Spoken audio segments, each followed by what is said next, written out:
Thank you so much for joining in to another one of our video interview series where I interview local faith-based entrepreneurs and investors. Today I have Jason Randall with me. Thank you for being here. Thank you for inviting me. Yeah, so let's jump right in. Who are you and what do you do?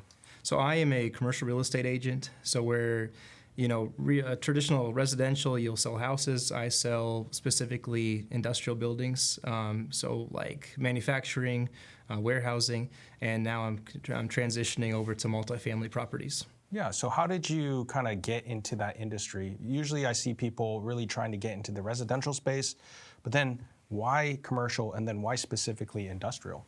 So commercial, it really wasn't on my radar much at all until we were selling our house, and the residential agent that we used, he said that I would be a good fit for commercial. So I was like, what's commercial real estate? And he's like, well, I'm selling your house, and as a commercial agent, I'd sell something like a McDonald's. And so that just, I had the idea like, oh, I'd be good at that. And so I was working at Region Bank as an accountant. I moved on to another job after that, but I had the idea in my head. And so when I wanted to go in and move from that position where I was, I engaged commercial real estate agents. I kind of networked into the business, and I got a recommendation to partner up with a local brokerage, and specifically a broker at McGraw. And so I joined their industrial team. It was the three of us.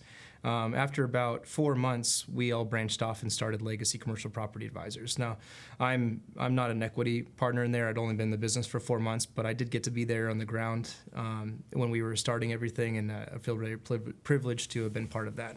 Yeah, so did you specifically want industrial, or were you looking for some like the McDonald's or the retail side of things? Yeah, industrial is kind of where I landed. I didn't seek it out, but being in the industrial space, I liked that space best. I liked that I was dealing with kind of entrepreneurs, people that were running their own businesses, manufacturers.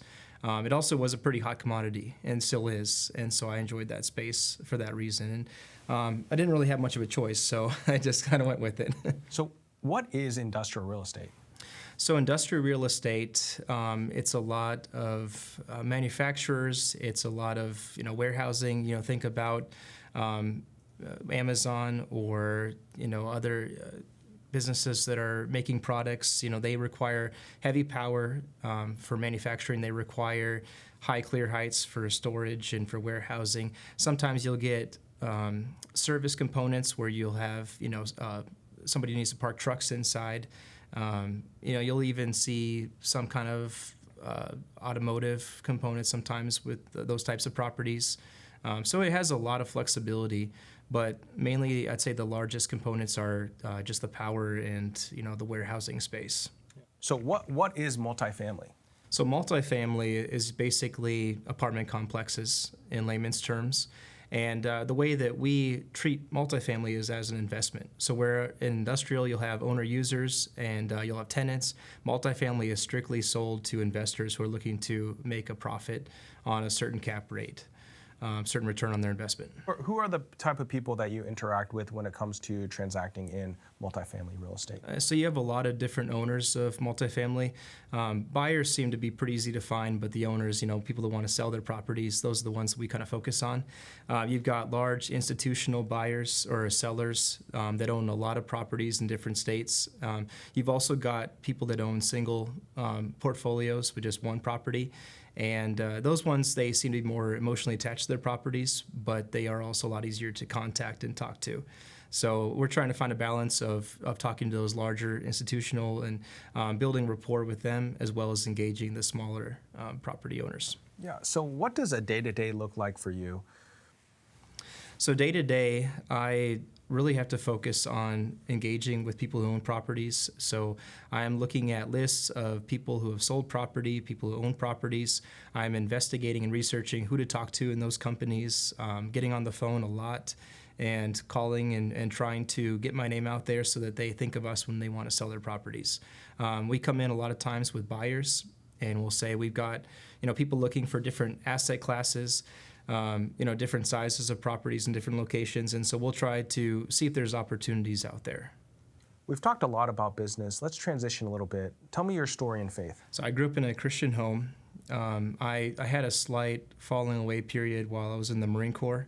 Once I got back out in 2013, I went to ORU, really made God a priority in my life. And I had a lot of bad habits, but slowly I've been refined, and I've gotten to a place now where I feel close with the Lord. I make God a priority in my day.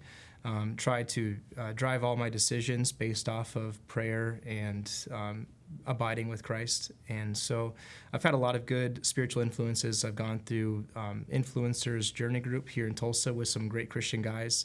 That's had a profound impact on my spiritual walk, and kind of almost acts like a lens where I see myself with the Lord. But it's been an exciting journey to get from there to where I am now.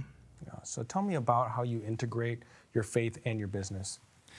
I think that integrating faith and business is one of the most important things I do. So the way I look at it, I feel like I heard from the Lord that He said, focus on me and everything else will fall into place. And that's highly important when you're in a 100% commission environment.